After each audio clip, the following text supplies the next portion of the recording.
Selamat sore, selamat datang di Lini Talk, podcast yang membicarakan persoalan kemasyarakatan yang berkaitan dengan semua kepentingan publik.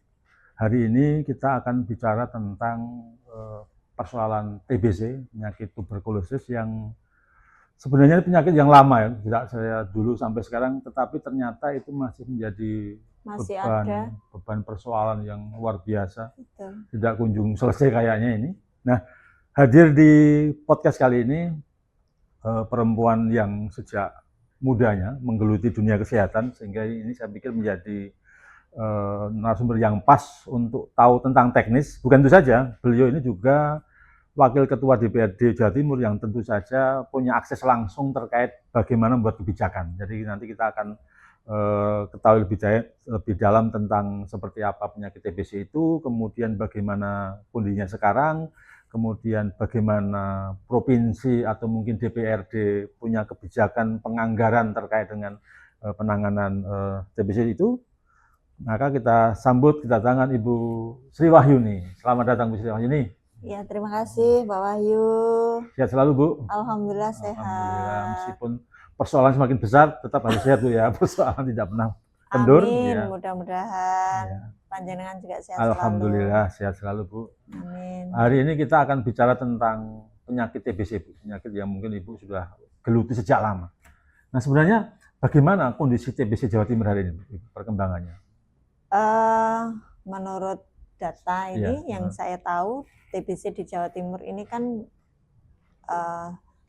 cukup tinggi. Jadi meningkat signifikan. Angka dari data yang kami ketahui di tahun 2024 itu mulai bulan Januari sampai Desember 2024 itu ada 51.548 kasus di Jawa Timur.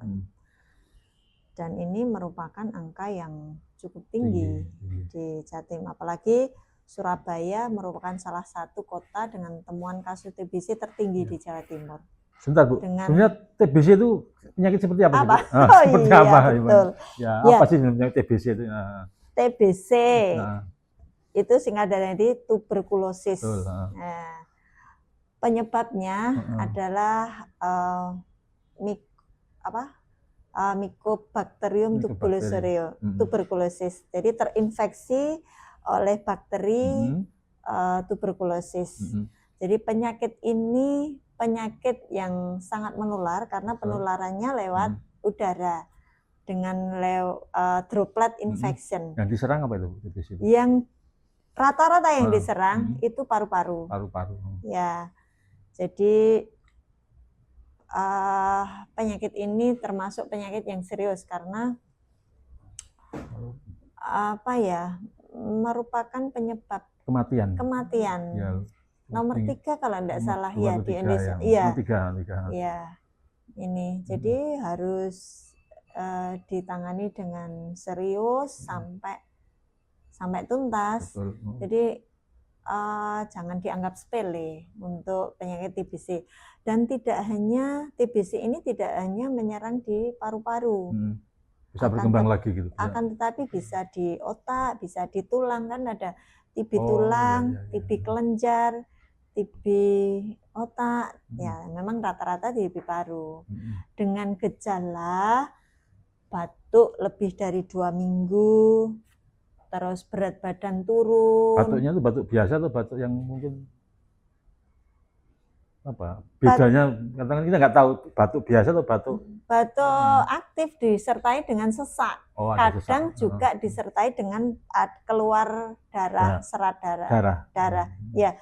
Jadi kalau misalkan ada gejala batuk lebih dari 2 minggu diobati kok enggak sembuh, langsung periksa aja ke fasilitas kesehatan, bisa ke puskesmas, bisa ke dokter, bisa ke rumah sakit. Nanti kan dari situ diperiksa, kalau efektifnya kan diperiksa dahak untuk mengetahui ada kuman tidaknya, kuman tuberkulosis tidaknya itu kan dengan pemeriksaan dahak. Jadi untuk selanjutnya bisa dengan foto toraks, foto rongsen itu. Nah jadi selain itu gejalanya Tidak hanya batuk. Kalau anak-anak biasanya panas lebih dari 2 minggu. Itu semua umur Bu ya, biasanya semua umur itu ya? Iya, tidak hanya orang tua, bisa anak kecil pun bisa. Tapi kalau anak-anak ini biasanya anak-anak tidak akan menular ke dewasa, tapi anak-anak rata-rata ketularan dari yang dewasa. Jadi panas pada anak lebih dari 2 minggu ini juga harus perlu diperiksakan. Kalau anak-anak kan bisa dicek mantok tes itu. Jadi untuk mengetahui dia, kalau misalkan di dalam satu keluarga itu ada satu yang terkena. Gimana itu? Kayak COVID kemarin harus isolasi gitu. Itu ya edukasinya harus bareng-bareng. Jadi makanya ada program pemerintah itu seperti TOS TB. TOS TB, temukan, obati sampai sembuh. Nah, ini kampanye ini kan juga kan baru kapan itu? Iya, besar-besaran, baik di provinsi, di kabupaten juga saat CFD, saat acara-acara di jalan santai atau apa itu kan juga dikampanyekan untuk TOS TB. Jadi kita biar mengatasi supaya penyakit TB ini tidak meningkat terus. Jadi selama ini kan meningkat. Angkanya kan nggak pernah turun. Angkanya enggak, karena banyak faktor yang mempengaruhi, terutama pengobatan yang putus. Memangnya harus seperti apa pengobatan supaya nggak putus itu? Nah, kalau pengobatannya itu kan harus rutin, nggak boleh putus TB. Itu sampai berapa lama? Sampai 6 bulan. Sampai 6 bulan. Minimal 6 bulan. Itu nggak boleh putus. Misalkan putus sehari saja itu harus diulangi. Memang tiap hari ya Bu, model pengobatannya itu? Iya, betul, tiap hari. Jadi tiap hari harus minum obat. Nah, tidak semua orang yang minum obat TB ini bisa langsung masuk, bisa langsung diterima di tubuh, itu kan enggak semua orang. Kadang habis minum obat ada aja gejala yang menyertai. Misalnya dia mual, muntah, beraknya merah, seperti kayak karena kan obatnya kan ada yang merah yang bisa menyebabkan air kencing sama beraknya itu warna merah. Dan itu sebenarnya kan lumrah, tapi itu harus diteruskan.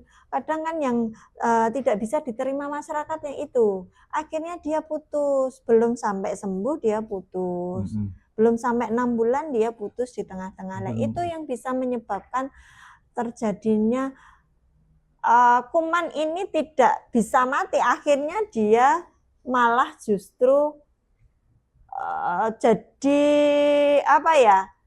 akhirnya itu berarti ya, meskipun sudah nggak batuk itu belum tentu sembuh gitu. Belum tentu sembuh, iya. Kumannya belum mati, dia malah kuat, malah kebal. Akhirnya dia merembeh, kadang merambah ke yang lain kalau gitu ya, misalkan enggak diobati dengan tuntas. Nah, ini yang menurut pengalaman Ibu ya, apakah TBC itu menyerang untuk wilayah dengan karakteristik tertentu atau ya semua bisa, atau sama saja semua daerah bisa, atau mungkin daerah tertentu yang bisa potensi TBC gitu? Sebenarnya semua berpotensi untuk bisa terjadi penularan TBC. Tapi rata-rata yang faktor ekonomi, terus lingkungannya yang kurang pencahayaan, terus di lingkungan itu mungkin ada keluarga yang terkena TB, nah seperti itu yang bisa. Jadi karena TB ini sangat menular ya, jadi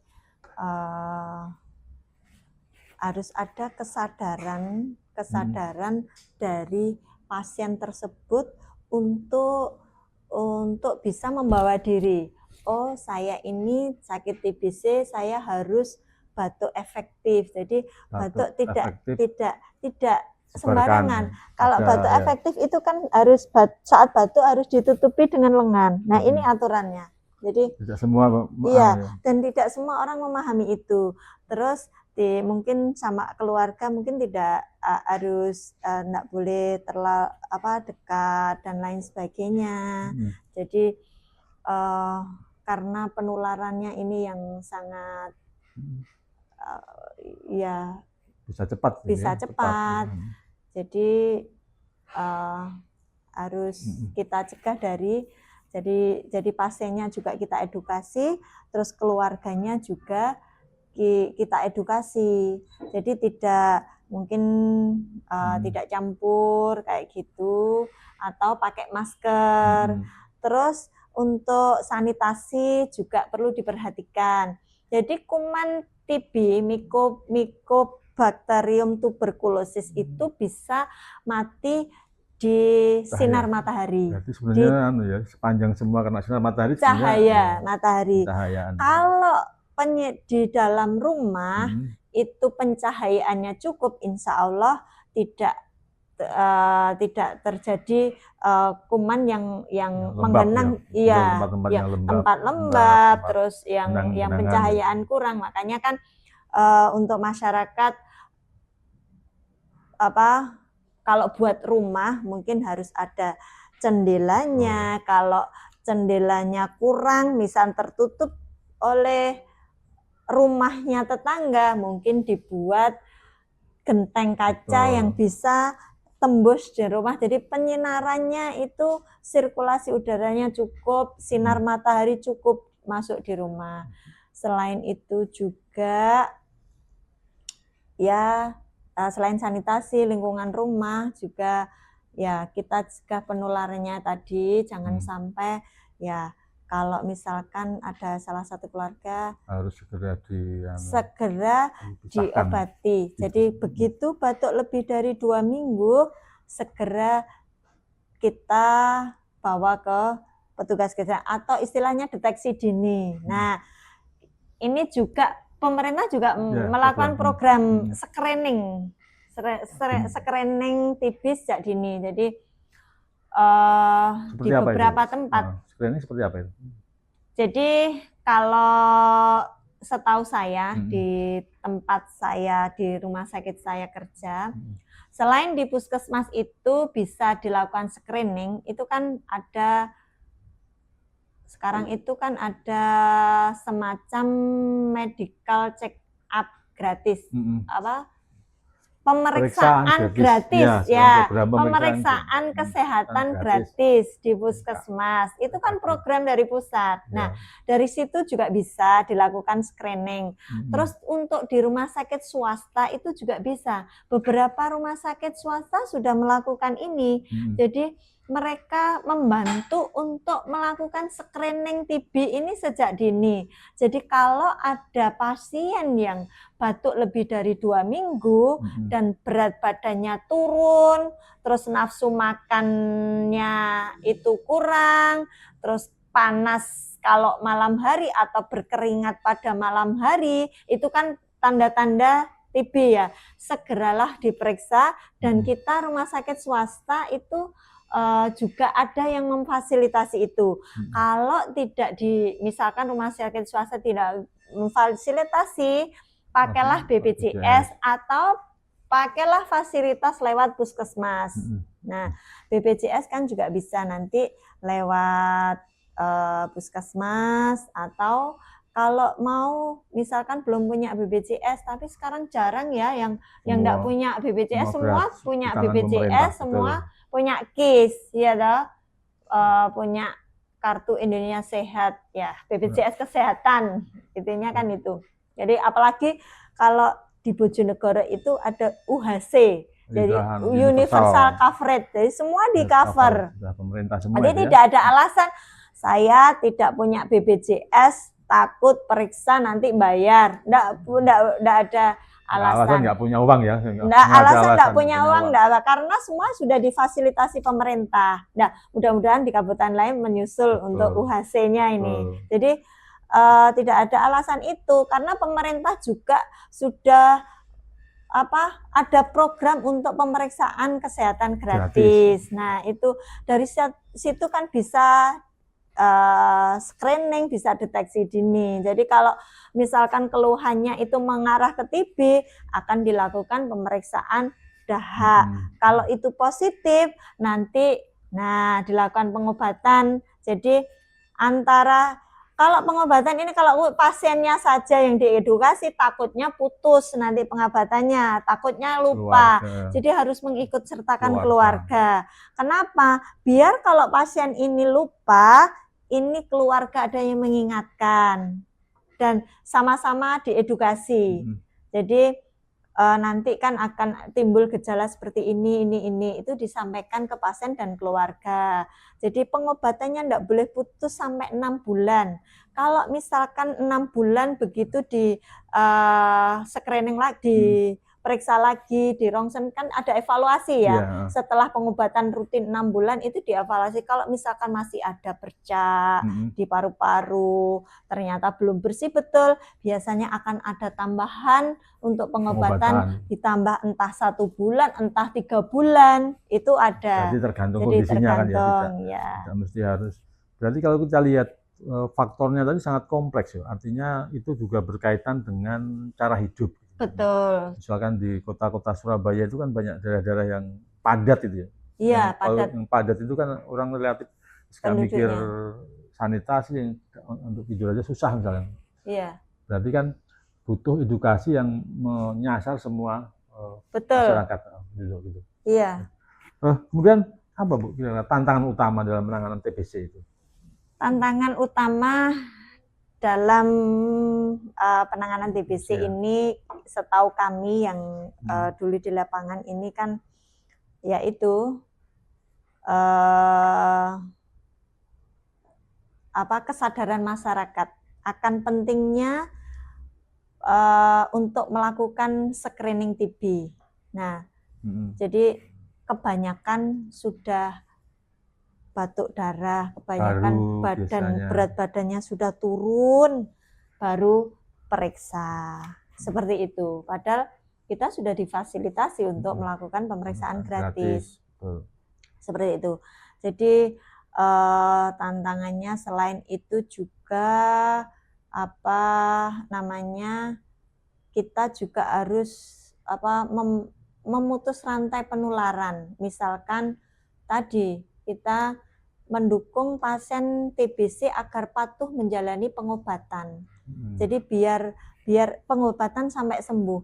Kalau pengobatan ini tidak sampai sembuh, ini kan juga dampaknya akan lingkungan akan menular ke yang lain. Selain keluarga, mungkin di lingkungan sekitar juga bisa berdampak. Jadi itu yang menjadi tantangan. Juga selain itu mungkin ada beberapa keterbatasan akses terhadap pelayanan kesehatan di beberapa wilayah. Tapi saya pikir sekarang ini semua sudah terbuka, aksesnya mudah semua. Aksesnya juga mudah, jadi infrastruktur kan sudah bagus semua ya, jalan dan lain sebagainya. Mungkin daerah terpencil saja yang mungkin ada kendala, tapi untuk di Jawa Timur insya Allah semua akses mudah dan fasilitas kesehatan juga ada dan semua fasilitasnya juga terpenuhi ya, untuk mungkin rongsen, untuk tes dahak, untuk pengobat sampai 6 bulan ini gratis loh. Dari pemerintah itu gratis, dari puskesmas itu gratis. Selama 6 bulan itu tinggal ambil di puskesmas, bisa di rumah sakit juga bisa, di rumah sakit umum pemerintah, milik pemerintah, dan di rumah sakit swasta juga ada. Jadi kita semua layanan kesehatan itu bekerja sama dengan dinas kesehatan untuk menangani angka TB ini. Karena memang kendala di lapangan tidak mudah ya, karena pasien ya edukasi yang perlu kita tingkatkan. Pasien itu berpikir kalau sudah diobati dia tuh keluhannya berkurang, kayak ini kan merasa sembuh. Merasa sembuh tapi sebenarnya kumannya belum mati, belum tuntas pengobatannya. Nah, ini yang jadi kendala. Malah nanti jadi tambah banyak kumannya. Malah bisa memperparah penyakitnya. Tidak malah sembuh kalau putus. Jadi untuk pengobatan TB tidak boleh putus walaupun sehari. Sehari pun tidak boleh putus. Kalau putus sehari harus mengulangi dari awal. Itu yang perlu kita pahamkan di masyarakat, itu yang perlu kita pahamkan untuk keluarga biar pasien ini telaten berobat sampai sembuh. Jadi makanya kan kampanye tos TB ini kan juga perlu kita dukung, perlu kita apresiasi ya. Dari program pemerintah ini, temukan, obati sampai sembuh. Ya, karena memang apa ya, yang pengobatan itu melelahkan juga ya. Makanya butuh saudara yang untuk temukan, jadi untuk temukan bagaimana cara menemukannya. Tadi lewat screening tadi, lewat pemeriksaan gratis tadi bisa. Bila timbul gejala langsung periksa. Dengan pemeriksaan dahak, dengan pemeriksaan foto rongsen, itu semua layanan kesehatan bisa ya, sampai tingkat bawah gitu ya? Bisa, malah puskesmas yang sudah diterap pemerintah sejak dulu, sejak zaman saya sekolah itu sudah ada.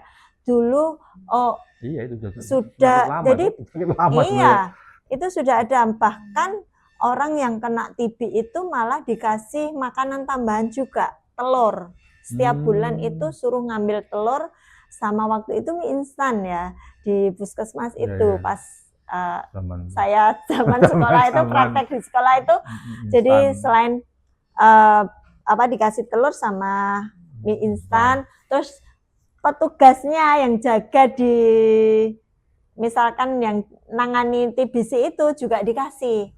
Karena penularannya kan kontak langsung, terus kalau daya tahan tubuh menurun kan gampang sekali tertular. Nah, jangan sampai petugasnya ini tambah nanti ketularan. Akhirnya dia kan harus terpenuhi gizinya.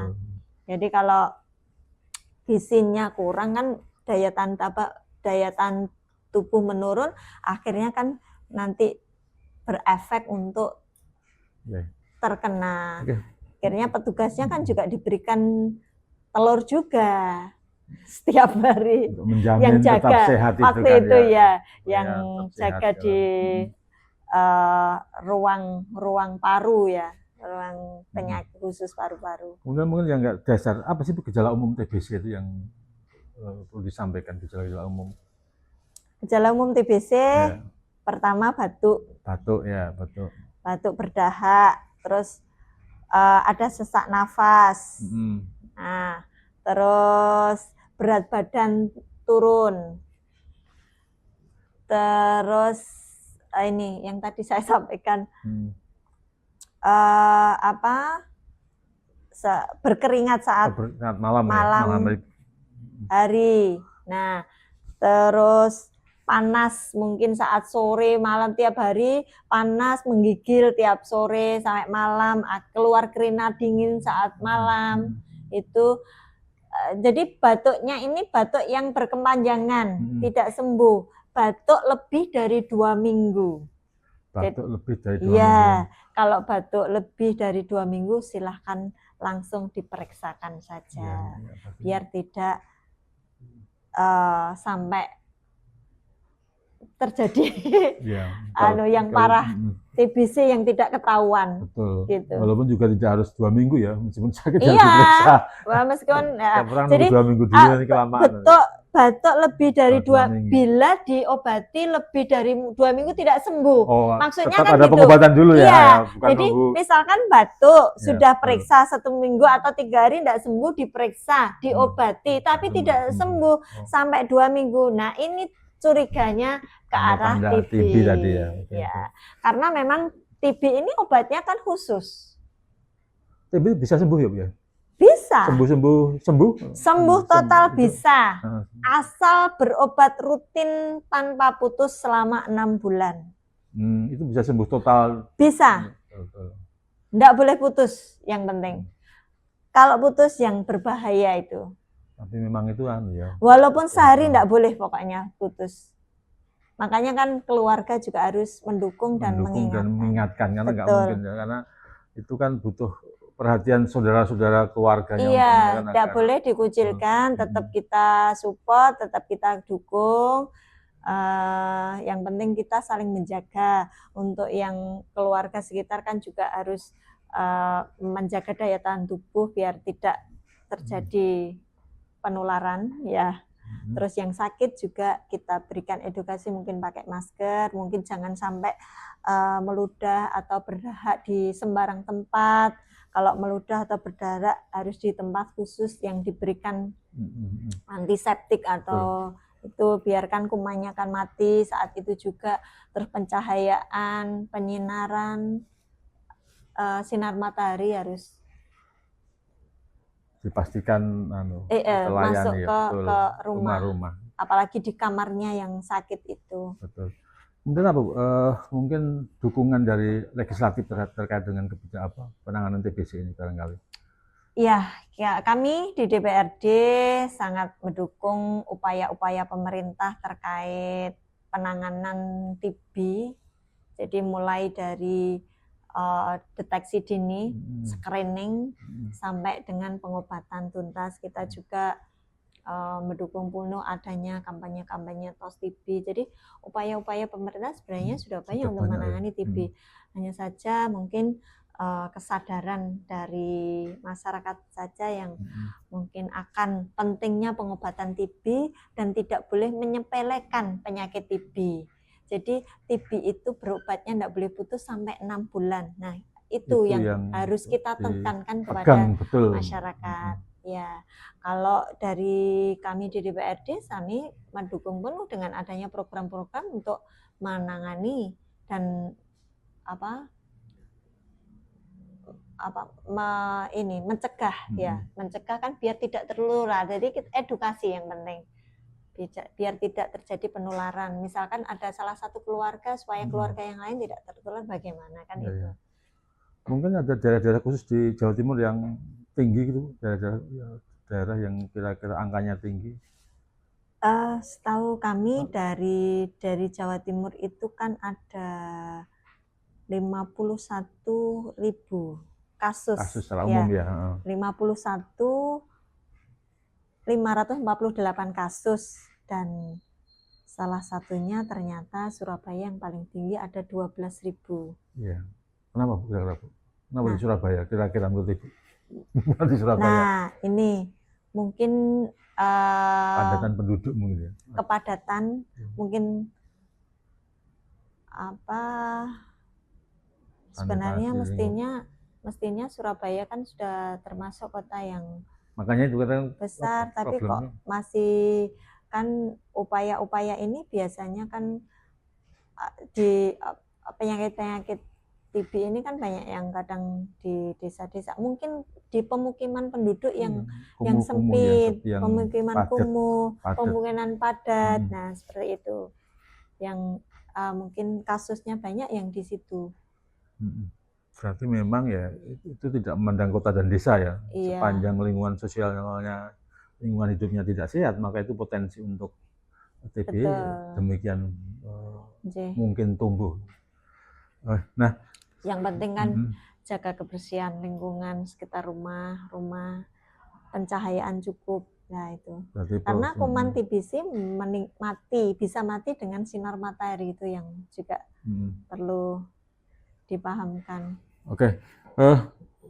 Ke masalah yang lain Bu, yang umum lagi. Ibu itu kan kemudian tadi dari ketika memilih untuk menjadi anggota dewan, itu kan pasti ada apa ya, awalnya jadi perawat gitu kan, terus saya kok jadi anggota dewan, apa yang mau saya lakukan, apa yang saya bawa, kira-kira apa? Ya, alhamdulillah selama kita itu ya ini kan jadi wakil rakyat. Betul. Ya. Dari beberapa pengalaman mungkin di kesehatan kan banyak juga yang yang terkait kesehatan yang belum mungkin belum tuntas penanganannya, terus belum berkeadilan, belum merata. Nah, ya harapan saya ke depan bisa membawa perubahan terkait pelayanan kesehatan yang harus adil dan merata di masyarakat. Jadi kita tidak pandang bulu apakah pasien itu dari kalangan menengah ke bawah semua atau pejabat, semua harus terlayani. Jadi tidak boleh memandang sebelah mata. Jadi banyak hal kadang ya kita tahu kadang antrian untuk pelayanan kesehatan, mungkin operasi itu kan kalau di rumah sakit pemerintah itu kan antriannya sangat panjang. Padahal rumah sakit pemerintah itu yang notabene punyanya pemerintah dan disubsidi oleh pemerintah, beberapa anggaran juga masuk ke situ. Mestinya pelayanannya harus ditingkatkan, terus tidak boleh antrian panjang. Itu jangan sampai terjadi sampai berbulan-bulan. Rumah sakit swasta bisa dengan fasilitas yang terbatas. Kenapa di rumah sakit pemerintah dengan fasilitas yang luar biasa kok sampai terjadi keterlambatan dan lain sebagainya. Kenapa Bu itu Bu? Kira-kira apa? Nah, sekarang kan Ibu kan di legislatif yang mungkin cakupannya lebih luas gitu kan. Mungkin apa ya, ini ya kalau terlalu birokratis mungkin kelamaan mengambil keputusan mungkin atau apa kira-kira yang sebenarnya tidak ya. Ya mungkin itu yang harus kita perjuangkan, Pak. Jadi kalau di swasta, pengalaman saya bekerja di swasta itu untuk operasi apapun, baik katarak, baik urologi, baik semuanya, patah tulang dan lain sebagainya, itu kita tidak ada, kalau bisa kita jangan ada penundaan pelayanan. Semua bisa kita lalui, baik itu emergensi ataupun tidak emergensi, itu tidak sampai antrian itu berbulan-bulan. Ya, mungkin kita, ini saya berharap ke depan rumah sakit pemerintah tidak sampai seperti itu. Ini kan saya juga mengawal bayi yang atresia ani yang operasinya kan bertahap ya. Nah ini kan antriannya itu kan juga. Nah itu sebenarnya juga ya mungkin dari apa ya, di lingkungan rumah sakitnya mungkin terbiasa menunda ya, menunda. Oh ini antrian kan ini di banyak yang di, padahal mestinya kalau kita semua karyawan ya, PNS kan malah dibayar, yang dibayar pemerintah malah justru PNS itu kan yang dibayar lebih dibanding rumah sakit swasta. Kenapa rumah sakit swasta itu tidak ada penundaan pelayanan, tapi rumah sakit pemerintah ada penundaan? Ya ini mungkin yang mungkin tidak semua orang bisa menyampaikan ini, tapi saya saat ini mungkin jadi wakil rakyat mungkin lebih ini lebih berani menyampaikan. Mudah-mudahan harapan kami tidak ada penundaan pelayanan. Jadi kenapa di rumah sakit swasta itu tidak bisa melayani tanpa ditunda-tunda? Mestinya rumah sakit pemerintah yang sudah terfasilitasi semua, jadi mulai dari pegawai, karyawan, semua kan digaji pemerintah, fasilitas dikasih pemerintah. Kenapa malah ditunda sampai panjang? Itu yang jadi pertama, dan itu yang mungkin nanti yang harus saya perjuangkan. Baik, terima kasih Bu. Ya. Bu Yuni, pesan terakhirnya adalah jangan sampai ada penundaan pelayanan terhadap semua masyarakat yang ada di Jawa Timur. Itu tadi demikian tadi obrolan kami dengan Bu Sri Wahyuni terkait dengan penanganan TBC di Jawa Timur. Pesan terpentingnya ini adalah persoalan serius bagi Jawa Timur dan semua harus mendukung agar penanganan itu menjadi lebih efektif agar angka TBC Jawa Timur itu menurun. Demikian, terima kasih Bu Yuni atas kehadirannya. Semoga apa yang disampaikan itu bermanfaat bagi Jawa Timur dan bermanfaat bagi kita semua. Saya tutup, terima kasih. Wassalamualaikum warahmatullahi wabarakatuh. Waalaikumsalam warahmatullahi wabarakatuh.